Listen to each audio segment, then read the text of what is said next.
మూటలు మోసే పదవి కాపాడుకుంటున్నారు అని దేశమంతా తెలుసు.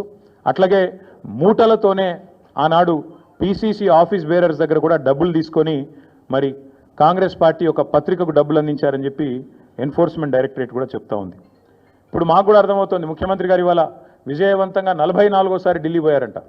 16-17 నెలల్లో 44సారి ఢిల్లీకి పోయి ఒక అరుదైన రికార్డు ముఖ్యమంత్రి గారు అయితే సృష్టించారో ఇప్పుడు మాకు అర్థమైంది ఎందుకు పోతున్నాడో ఢిల్లీ.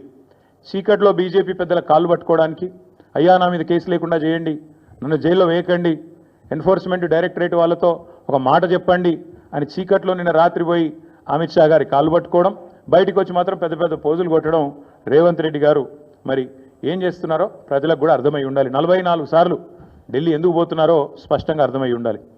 ఒక్క ఇటుక పేర్చకుండా, ఒక్క కొత్త ప్రాజెక్టు కట్టకుండా, ఒక్క సంక్షేమ పథకం అమలు చేయకుండా, ఒక్క గ్యారంటీ ఇచ్చిన ఒక్క గ్యారంటీ అమలు చేయకుండా తెలంగాణలో 1,80,000 కోట్ల అప్పు.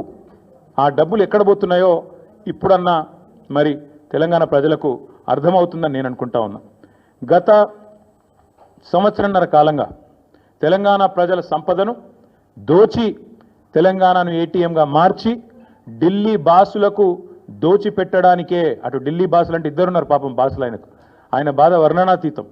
ఒక బాస్ ఏమో అఫీషియల్ బాస్ రాహుల్ గాంధీ గారు, ఇంకొక బాస్ ఏమో అన్అఫీషియల్ బాస్ మోడీ గారు, అమిత్ షా గారు. కాబట్టి అటు ఇటు ఇద్దరిని ప్రసన్నం చేసుకోవడానికి 44 సార్లు ఎక్కే విమానం దిగే విమానం అన్నట్టుగా రేవంత్ రెడ్డి గారి వ్యవహారం నడుస్తూ ఉంది. 7.5 కాలంగా రేవంత్ రెడ్డి గారు చేసిన పనులు 3.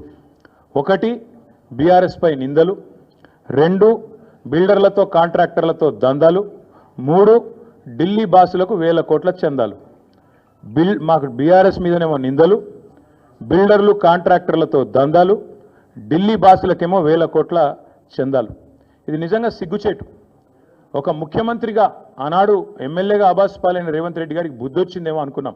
కానీ కుక్కతోక వంకర అన్నట్టు ఇప్పటికీ అవే అపసవ్యపు పనులు, ఇప్పటికీ అవే అపసవ్యపు కార్యక్రమాలు చేస్తూ తెలంగాణ రాష్ట్ర పరువు జాతీయ స్థాయిలో తీసినందుకు వారిని వెంటనే తొలగించాలని చెప్పి మేము డిమాండ్ చేస్తూ ఉన్నాం.